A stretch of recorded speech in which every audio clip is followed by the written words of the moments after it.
Hello, my friends. Thank you for joining me once again at Evolutionary Energy Arts.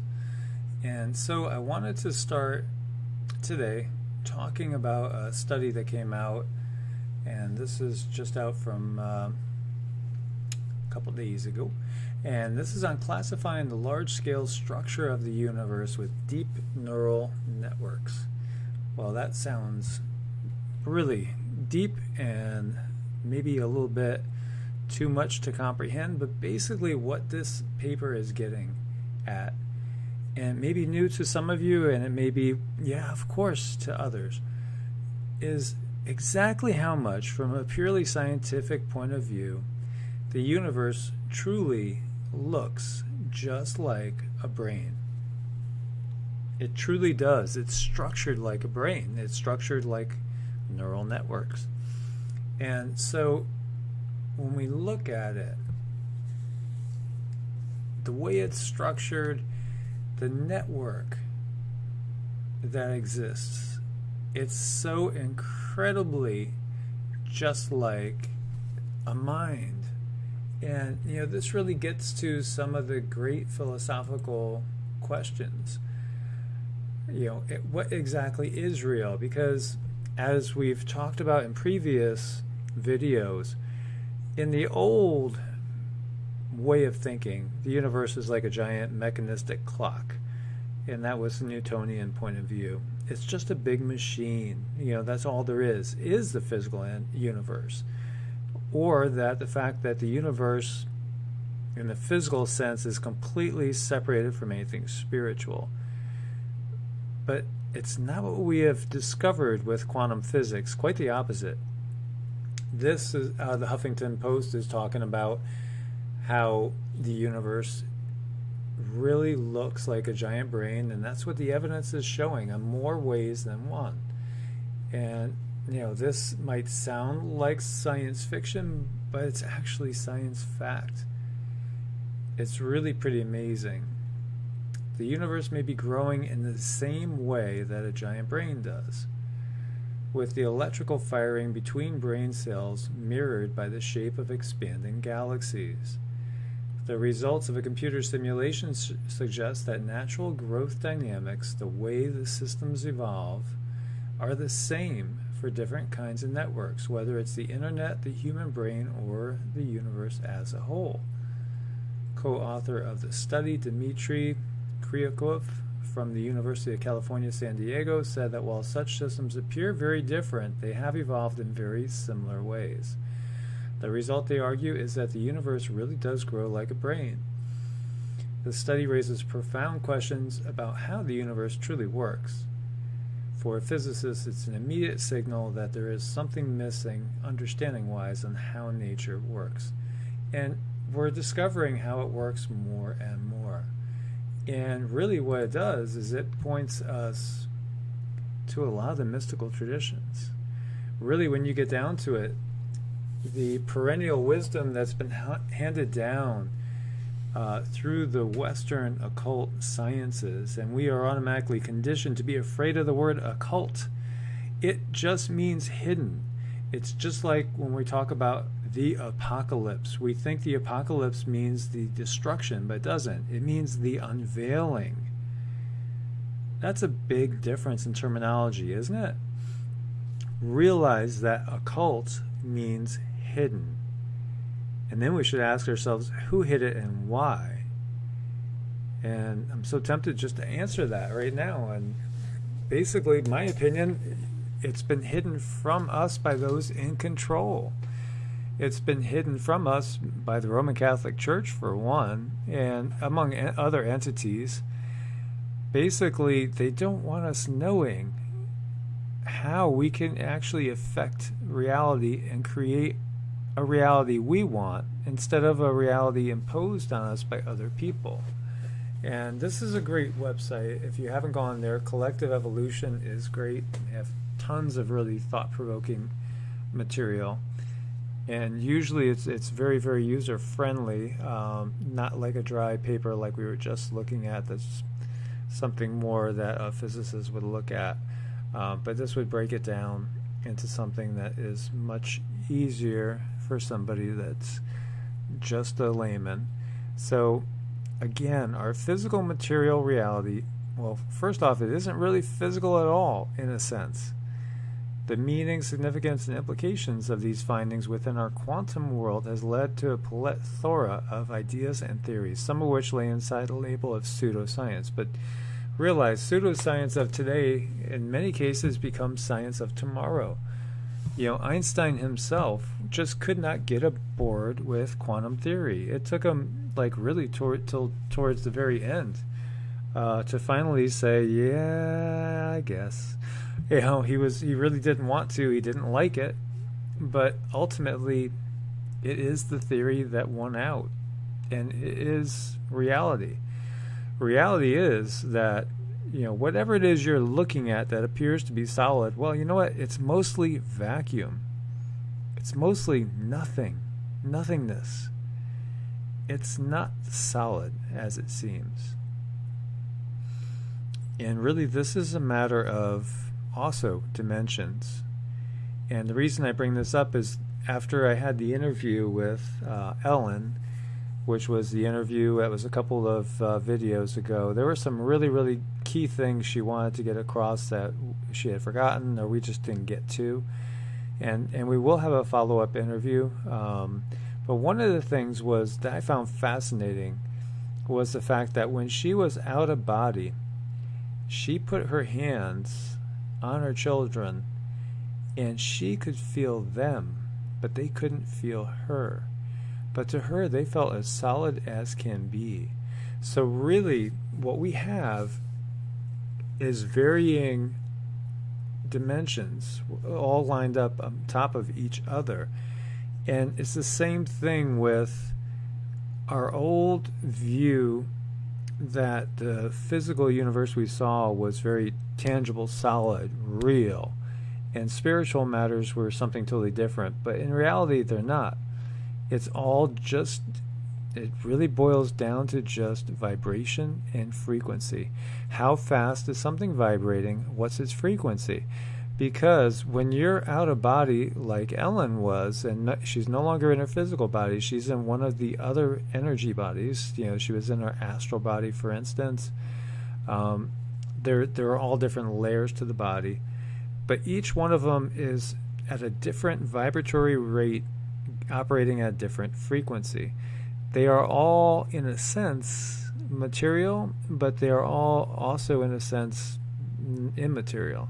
So that's where quantum physics gets really, really mind-blowing.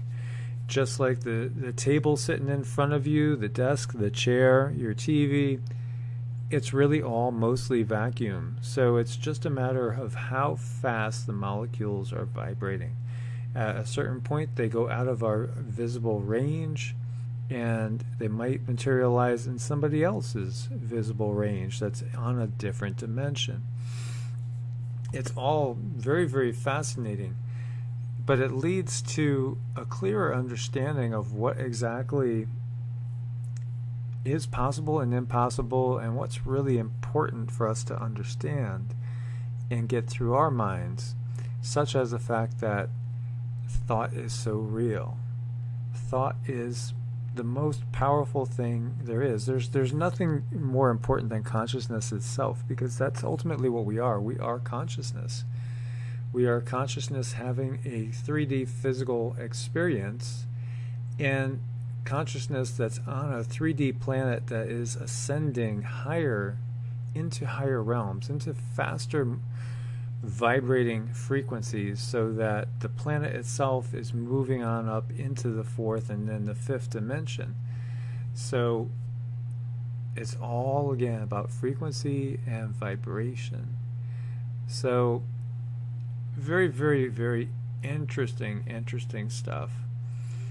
So, like this article is saying, some of the ideas that we've gotten threaten our current understanding of physics, but how can we even have an understanding of physics when what we call matter isn't even real? It's not really physical. How can we understand it if when we observe an atom at its tiniest level, the behavior of that atom changes? It does, because this is a world of mind. This is a world of consciousness. And we are living in the mind of God. And that's ultimately what these things are pointing towards. The universe is a giant brain, in effect. And we are living literally in the mind of God. However you want to view God, that's up to you. Now, could it be that what we call God and the mind that we are in is actually just the one cell in something even larger? Maybe it's one cell in the mind of the God of that being. So this could go on ad infinitum forever. And it brings me to that occult saying again, as above, so below. And that is one of the great mysteries that we have and that we need to understand. Just like when Neo in the Matrix, when it finally hit him, how he could influence what appeared to be real and then gain mastery over it just by knowing he could, everything changed, and he became like a Superman or almost like a god in that realm. And in reality, he was living on more than one realm. He's living inside the Matrix, he's living outside of the Matrix as well. And the laws are slightly different depending on what vibratory frequency you are experiencing, your consciousness is experiencing at that time. And that doesn't mean that we are limited to any one vibration or one frequency, because we're not. So what can be more powerful than exercises that exercise our consciousness? And when we're praying, and this is a great saying, prayers are when we are talking to God, and meditation is when we listen to God. And it is so true. Prayers are powerful, very, very powerful. And part of what we're doing is we are setting an intention in our own minds and sending it out into the universe. And when we pray, we should, as Jesus said, pray with the expectation that you will receive. And probably the two most powerful words in the English language are I am. So when you pray, have in mind what you already are desiring to achieve. If you are loaded with anxiety and fear, then pray, I am so thankful for having so much peace, or abundant peace in my life, a life of abundant serenity, peace, and joy. Pray that you are thankful for it, in that it's already there. It is. It's already there. Don't pray in the sense that, please, dear Lord, forgive me, a sinner, and I know I am completely unworthy, and, if you would, please bless me in this manner, take away this pain. But I understand if, you don't want to take it away because I'm really worthless in the first place. You don't want to do that. That's sending out so many negative thoughts out into the universe. We give thanks for what we need and what we are desiring as if we have already received it. So it's more of like, if what you are looking for is, having pain go, then just send out there and say, well, thank you, God, for removing the pain. I thank you that I am healthy, whole, vibrant, full of life, and full of joy. You do it more like that. And then meditation is when we allow the left brain to just quiet and let it become a receiver. Now, a good thing to do is to go ahead and put out intention first, and then just get out of your own way. There's all different ways of doing it. And in the East, they find it very easy with the Eastern mind to go ahead and to clear till nothingness. And in the West, the Western mind is a little different, and it tends to need a focus. And you can't focus on one single thing. And an easy thing to focus on is just simply your breathing. Just follow your breathing in a rhythmic manner. At first, follow your inhale and your exhale. And maybe you inhale 1, 2, 3, 4. Pause, exhale. 1, 2, 3, 4. Pause, inhale. Just follow it like that. And then even stop thinking about it. And then just follow the breath. And eventually the mind will shut off and amazing things can happen. There are so many different ways of doing that, of opening up your third eye, opening up your crown chakras. Those are key for allowing messages from higher realms to come in. But getting back to the original, when we realize that everything is mind stuff, when we realize that everything is really thoughts and consciousness, and thoughts and consciousness create our reality, then we realize there is a lot of truth in a lot of what we see out there in movies, in stories, in fairy tales. There is tremendous power lying within each of us. The Force of Star Wars is based on the Tao, and it's based on Qi, Prana, the life force, which can really do amazing things. It can heal you, it can strengthen you, it can take away aches and pains. It could do amazing things, and it's actually real. Qi, it exists. And in Qigong, we learn how to cultivate it, and we learn how to manipulate it and to move it. And it can be a mind-blowing, completely consciousness-altering experience to feel what it feels like to feel the life force, to move it, to feel yourself be able to generate it at will and to send it into different places, to have somebody that has a bad pounding headache, and once you know how to do this, then you could just simply lay your hands on their head, and within a couple minutes their headache's gone. And it works almost every single time. Sometimes the only time things won't work is when the person has a blockage, an unwillingness to actually go ahead and have it removed, because sometimes aches and pains and illnesses and things like that are messages from our higher self telling us that we are missing something. There is something that we're missing. There's something we need to work on. And sometimes it won't go away until we have that realization. And one of the most powerful things you could possibly do to build a life force up within you is something called Zhang, which is basically standing like a tree. And it's so simple. And there's so many legends of these masters, Kung Fu masters, having two students. And one student, basically, the master teaches all the moves to, the blocks, the kicks, the strikes, the weapons, all sorts of things to him. The other student, he just has him go and stand like a tree every day for hour after hour after hour. And years go by, and the one student that's standing like a tree is very, very patient, and he trusts in his master. But he's just getting jealous to the point where he is like, Master, I can't take it anymore. Why do you have all this, patience for him, and you're training him, and with me, you just stand me over in a corner and make me just stand like this all day long. I think it's totally unfair. Why are you doing this to me? And then the master says, come, and you two spar. And so they go to spar.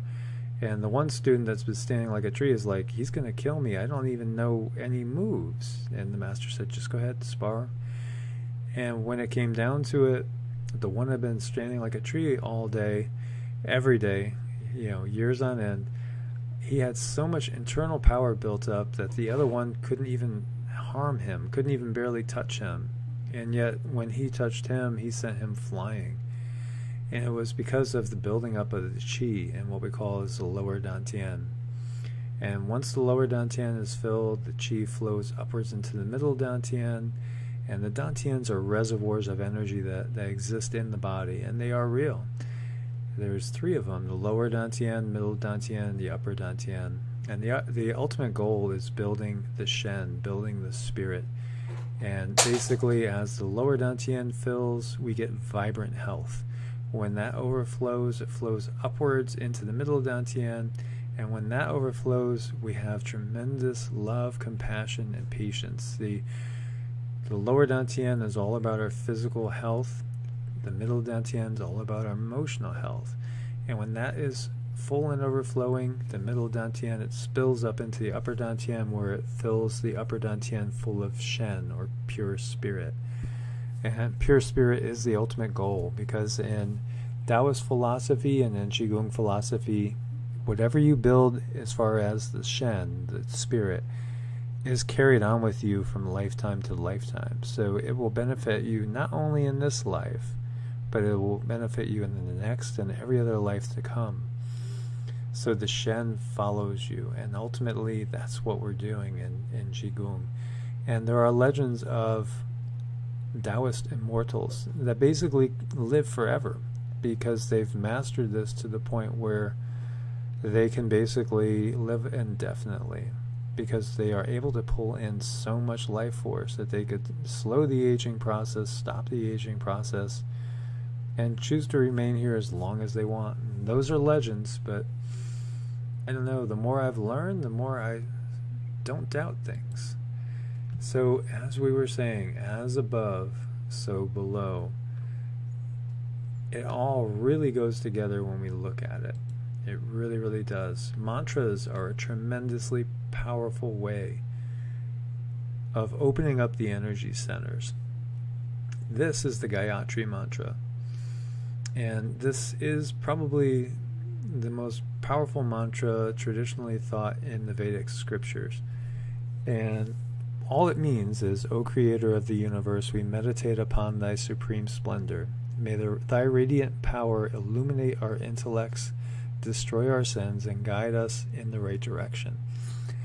The words are out of the Vedic tradition, and so when you vibrate them, they are thought to possess power to actually transform you. And so when you say the mantra, you vibrate the mantra, just like the word Om. And we don't just say Om, we vibrate Om. And then Om Bhur Bhuva Sva Tat Savitur Varenyam Bhargo Deviyasa Dimahi Diyo Yona Prachodayat. And so very, very powerful, and saying it time after time, it reverberates through your entire being, and you will feel your entire body vibrating, shedding stuck energy and going on to new heights. The other thing it does is it tends to open up the heart center and build more compassion and love within you. So this would be a mantra. You could also make your own affirmations, which are so powerful, and say them like every day in every way. I am getting stronger, healthier, and wiser, a more compassionate being, more full of love, light, and healing. Something like that. And by repeating it all the time, you're saying that to yourselves. Realize that you are not a singular entity. Think back to what we were talking about. We are living in the mind of God. So we are a part of that. And just as we are a part of that, there are trillions of small little entities that are inside you, and you are their universe. So when you're sending these energies into yourself, you are blessing all the things that are living inside of you that are benevolent, beneficial, and living in a symbiotic relationship with yourself. So what you are doing is strengthening your own universe and bringing your own universe into more harmony and more balance. This is so powerful. And as we were talking before about preparation, there's no more preparation that could be of better use to you than doing these type of things. Working on the inside, working with your mind, working with intent, working with love, building more compassion, building more life force within you. For again, everything is energy, and that's really all there is to it. Match the frequency of the reality you want, and you cannot help but get that reality. It can be no other way. This is not philosophy. This is physics. This is science. This is reality. And this is what all those perennial traditions are really saying at the root. Don't get caught up in dogma and think that there's only one way you could get there. There are many roads and many paths, but there is only one path in the sense that it's the path of love and compassion. So in that sense, yes. But you could basically label it many different things. But ultimately, it's the path of love and compassion. So use your intent wisely. Monitor your thoughts. Monitor your frequency and your vibration. If it's not what you want, if the reality you're not seeing is not what you want, then it's time to change it. Because as we are bombarded with more and more of these energies coming in, we are getting to be more powerful manifestors. And you are going to be able to create the reality that is sitting in your mind, whether that's a positive or a negative. That's up to you. So it's totally up to you. You are a powerful creator. So be a wise creator. So I thank you guys so much for joining me. Once again, thank you for being part of the Evolutionary Energy Arts family. Please thumbs up to help support the page, the channel, and share with as many people as possible. And if you haven't subscribed, then do subscribe and hit the bell so you could go ahead and get notifications when new videos come out. I thank you guys so much. Love and light to you all. Take care, my friends.